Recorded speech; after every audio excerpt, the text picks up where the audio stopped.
हाजिर है हम 100% शुद्ध पॉलिटिकल शो लेकर, जिसका नाम है गारंटी। गारंटी 2024 में देश की सियासी राजनीति से जुड़ी हर बड़ी खबर आपको मिलेगी। तो बिना वक्त गंवाए मेरे सहयोगियों के साथ आइए शुरू करते हैं गारंटी 2024 का मेगा बुलेटिन इस अहम खबर के साथ। पहली बड़ी खबर, बीएसपी सांसद दानिश अली ने सनसनीखेज आरोप लगा दिए हैं। उन्होंने कहा है कि मुझे धमकी भरे मैसेज आ रहे हैं। दानिश अली कह रहे हैं कि मेरी हत्या हो सकती है।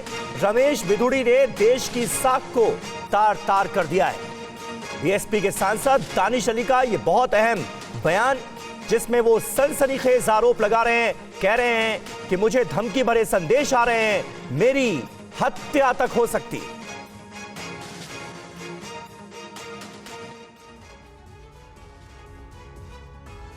बीजेपी सांसद रमेश बिधूड़ी के बयान पर बवाल और सियासत जारी है। इस बीच बीएसपी सांसद दानिश अली ने आरोप लगाया कि उन्हें धमकी भरे मैसेज आ रहे हैं और उनकी हत्या हो सकती है।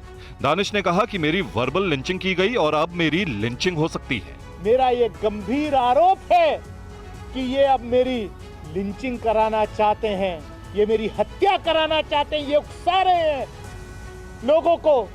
रमेश बिधूड़ी पर हमला करते हुए दानिश ने कहा कि उन्होंने दुनिया में भारत के नाम और साख पर बट्टा लगाया, लेकिन बीजेपी कार्रवाई नहीं कर रही है।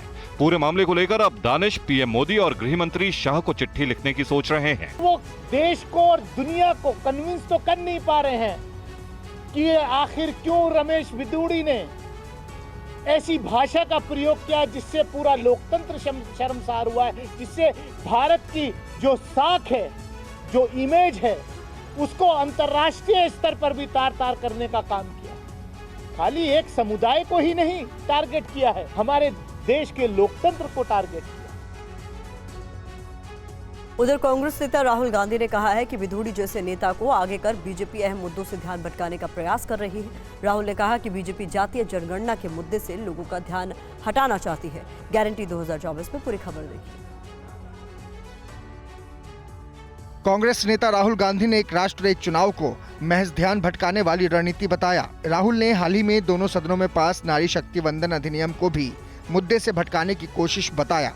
राहुल ने कहा कि महिलाओं की भागीदारी सुनिश्चित करने के लिए कांग्रेस का पंचायती राज में 33% आरक्षण लागू करना गेम चेंजर था। राहुल बिधूड़ी विवाद को भी ध्यान भटकाने की कोशिश बता रहे हैं। What you're seeing today, you know, this gentleman, Mr. Biduri, and then suddenly this Mr. Nishikant Dubey, this is all the BJP trying to distract from the idea of the caste census. They know that the caste census is a fundamental thing that the people of India want, and they don't want to have that discussion. So every time we bring a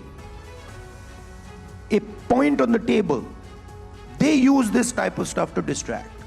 And we've learned now how to deal with it. Adapting.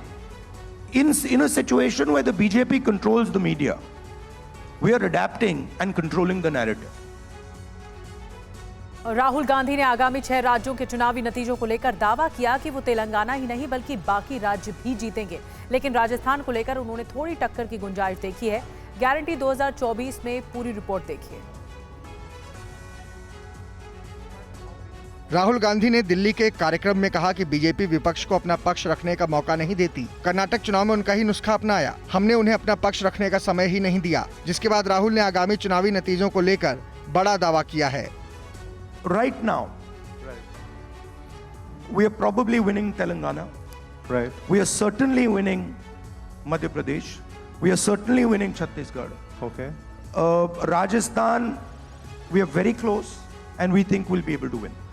Okay. So that's what it's looking like. And by the way, that's also what the BJP is internally saying. Rahul Gandhi ने विपक्षी गठबंधन को लेकर कहा कि अब हम एक राजनीतिक दल से नहीं लड़ रहे, हम भारत के विचार की रक्षा की लड़ाई लड़ रहे हैं और इसलिए हमने अपना नाम इंडिया रखा है। So if you look at Bharat Jodo, we control the narrative. And they put in thousands and thousands and thousands of crores to take away the narrative. They couldn't do it. Right? So don't think the opposition isn't capable of adapting. We are adapting, we're working together. We are 60% of India's population. BJP is in for a surprise in 2024.